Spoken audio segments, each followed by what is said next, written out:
Alô, meus queridos, a paz do Senhor. Um tempinho atrás eu estava estudando o capítulo de Êxodo 32, e quando a gente estuda a Bíblia, volta e meia o Espírito Santo nos toca em determinado assunto, né? Claro que um capítulo pode falar pra gente sobre diversos temas na vida. Mas quando eu estava lendo Êxodo 32, um dia desse me fez refletir sobre as ações dos pastores, dos líderes religiosos, sejam pastores, padres, seja quem for, tá? Não vou aqui me referir somente a uma doutrina, não. Quando eles celebram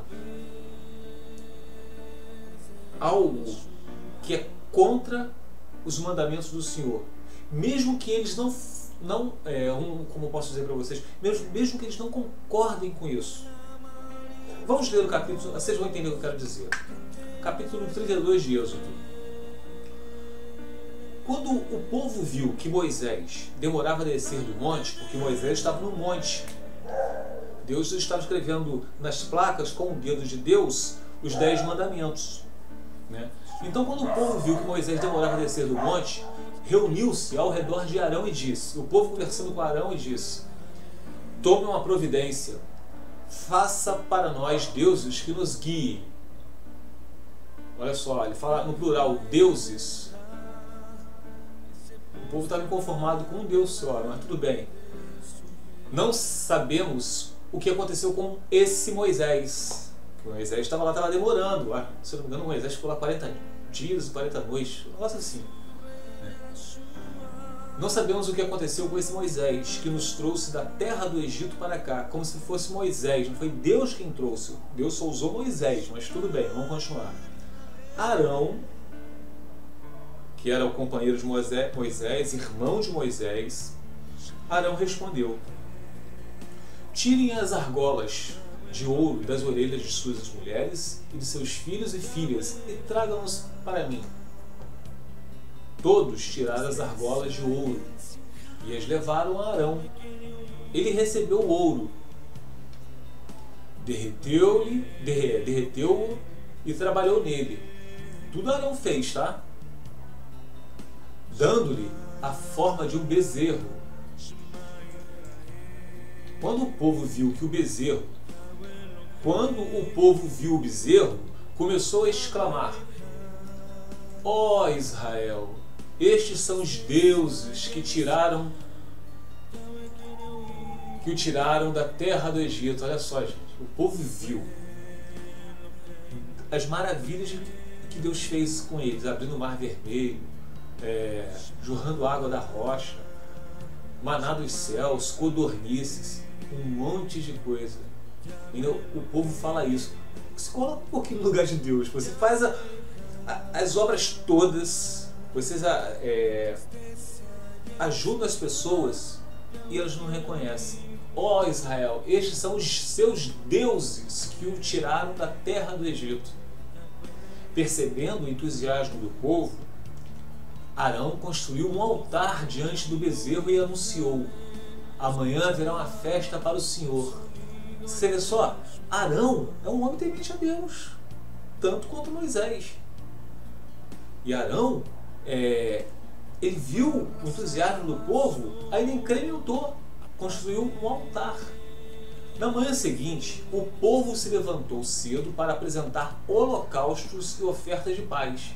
Depois, todos comeram e beberam e se entregaram à farra.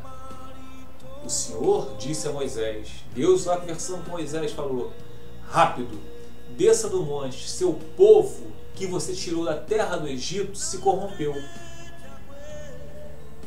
Como se desviaram depressa do caminho que Deus falando, eu lhes havia ordenado, derreteram o ouro e fizeram um bezerro. Curvaram-se diante dele e lhe ofereceram sacrifícios. Dizem, Deus falou com Moisés, que o povo diz, a palavra do povo: ó Israel, estes são os seus deuses que os tiraram da terra do Egito. Deus está vendo tudo. Deus sabe de tudo que sai da nossa boca, Ele está no nosso coração, tá?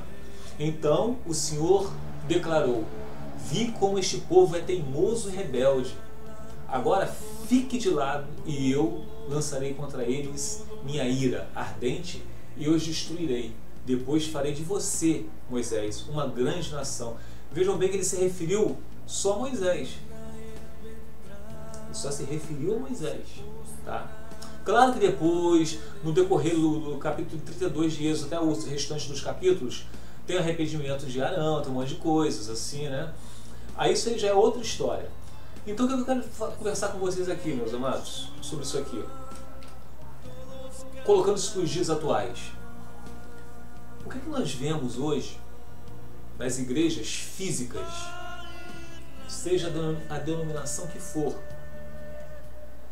pastores que alegam realmente que o casamento é somente um. Os pastores, eles afirmam isso. Não, que se você casar com uma outra pessoa é adultério. Tá? Mas eles, já escutei isso, até eu falo isso com propriedade, do Augusto Nicodemos. Ele falou, não, mas não é, a pessoa pode vir ao culto, pode, como é que se diz, o Nicodemos falou uma vez, não é só Nicodemos não, eu seria até ingrato falar somente dele. Muitos, porque eu escutei isso no vídeo do Nicodemos. O Nicodemos, estou falando, é o pastor, tá? Teólogo. Mas tem muitos pastores que pensam assim, agem assim também. Falar que pode participar da Assembleia, podem ser irmãos em Cristo, mas não devem participar como se diz, como obreiro, como pastores, porque isso realmente é adultério. Mas como participante da igreja física, não tem problema nenhum. A gente até entende, participante da igreja física, mas da igreja espiritual, que é de Cristo Jesus, isso é impossível. Aí muitos dizem assim, a gente vemos, o que nós vemos hoje em dia? Pastores celebrando casamento das pessoas. Aí as pessoas falam, mas ele está celebrando o casamento dos outros. O que o pastor tem com isso? Ou o padre tem com isso?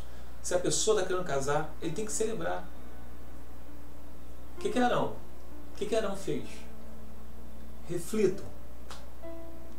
Eu quero que vocês reflitam pela palavra de Deus, que é a Bíblia. Vocês acham que Arão não teve culpa? Mas foi o povo que falou com Arão para fazer. Sim. Mas Arão, vocês que creem no livre-arbítrio, porque isso para mim não existe, mas tudo bem. Vamos entrar no raciocínio de vocês. Ele poderia não aceitar isso, mas ele aceitou. E mais, ele ainda construiu um altar para o holocausto. Claro que depois isso aí, Arão se arrepende, os levitas, tá? Deus vai fulminar esse povo aí, mas isso é outra história. Então, voltando para os dias atuais, pastor que celebra casamento, ele está contribuindo sim para o adultério das pessoas. Vou continuar aqui, ó. No Ezequiel diz assim, ó. Ezequiel capítulo 3, versículos 18 ao 20. Deus falando ao profeta. Ezequiel, se eu avisar os perversos, está falando de perverso, não está falando de pessoas salvas, vocês estão condenados à morte. São os ímpios, estão condenados à morte. Mas você não lhe transmitir a advertência, quer dizer, nós como pregadores da palavra, a gente não falar do evangelho, porque as pessoas têm que saber, né? Se eu avisar os perversos, vocês estão condenados à morte. Deus está falando que está condenado à morte. Mas se vocês não lhe transmitirem a advertência para que mudem sua conduta perversa e salve a vida, eles morrerão em seus pecados, porque Deus já condenou. Mas Deus está falando aqui, falando para o profeta, considerarei responsável pela morte deles. Deus está falando para o profeta Ezequiel, os perversos, os ímpios, os adúlteros, os homicidas, os fornicadores, os idólatras, né? Um monte de coisa tem isso. Eu condenei eles à morte. Mas você, como evangelista, você como profeta, você como conhecedor da palavra, você tem que adverti-los do mau caminho. Mesmo que Deus vai já estejam condenados à morte. Porque nós não sabemos quem é salvo e deixa de ser salvo. Correto? Então a obrigação de todo cristão é pregar o Evangelho. Deus fala, se a gente não advertir, não chegar nessas pessoas para que eles parem do seu mau caminho, mesmo que Deus vá matá-lo mesmo, tá? Predestinou a morte, vamos colocar assim, nós temos que fazer algo. Nós não temos que ficar de braços cruzados. Porque Deus falou que responsabiliza. A palavra do Senhor, olha só, não é a palavra do Hélito não, ó. Eu o considerarei responsável pela morte deles. Vamos colocar aqui o exemplo, Judas. As pessoas viram Judas fazendo o que fez, tá? Judas já estava condenado à morte. Mas se você mesmo vendo chegasse a Judas e falasse, Judas, se arrependa do que você fez, não cometa esse suicídio, seja o que for. Se a pessoa está ali, ela tem que fazer por onde? Mesmo que Judas vai se matar. Vocês estão entendendo? Então, continuando. Se você o advertir, mas eles não quiserem se arrepender e continuarem a pecar, eles morrerão em seus pecados.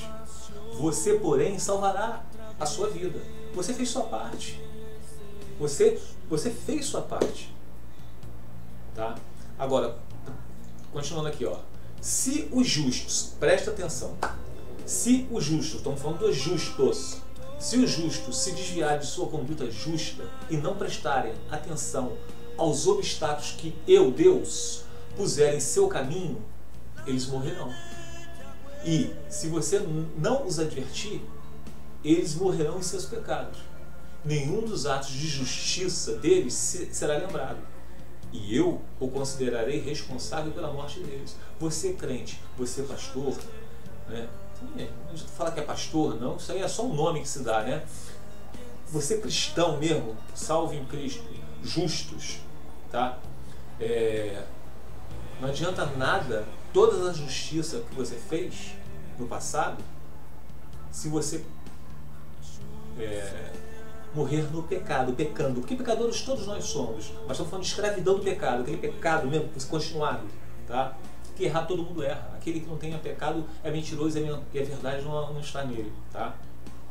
Mas está falando da escravidão do pecado, a pessoa que morre pecando. Essa pessoa, Deus falou que vai esquecer todos os atos de justiça dele.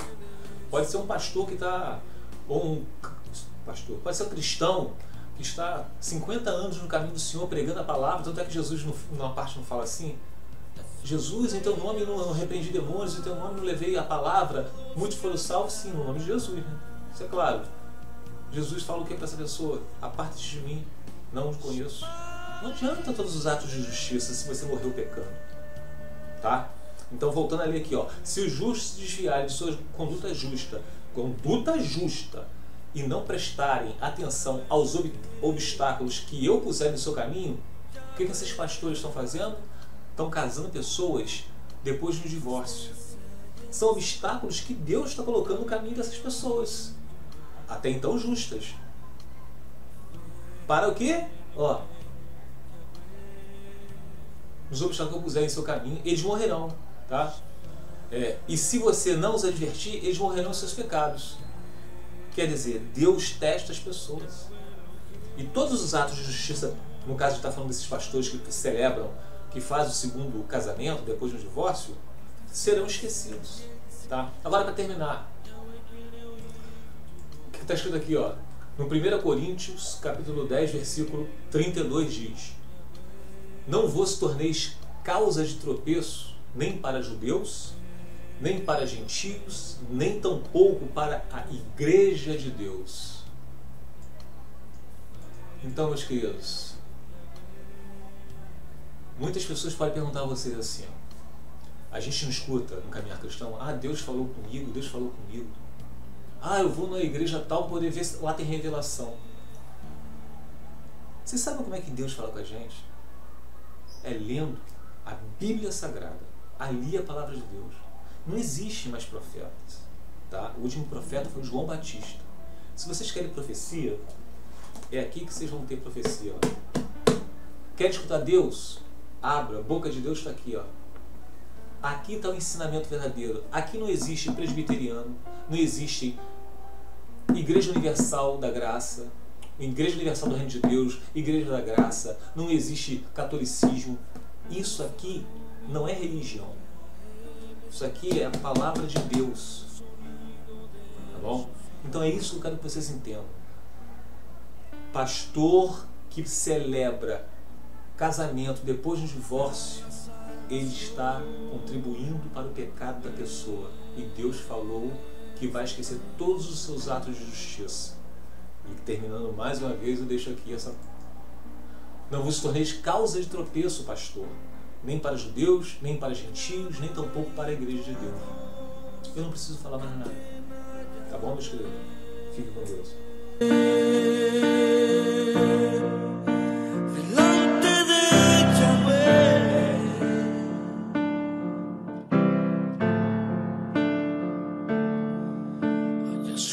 Sea la cabot, el honor y todo el jalé.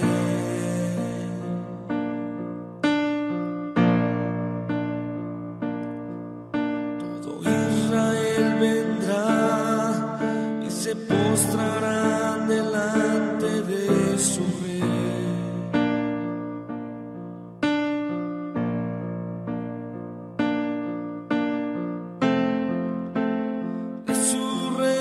Yeshua, todos cantarán.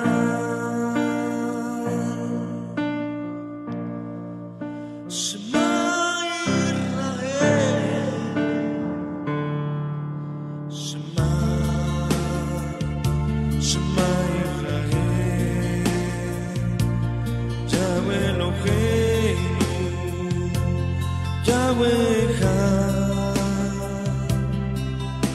tristeza y en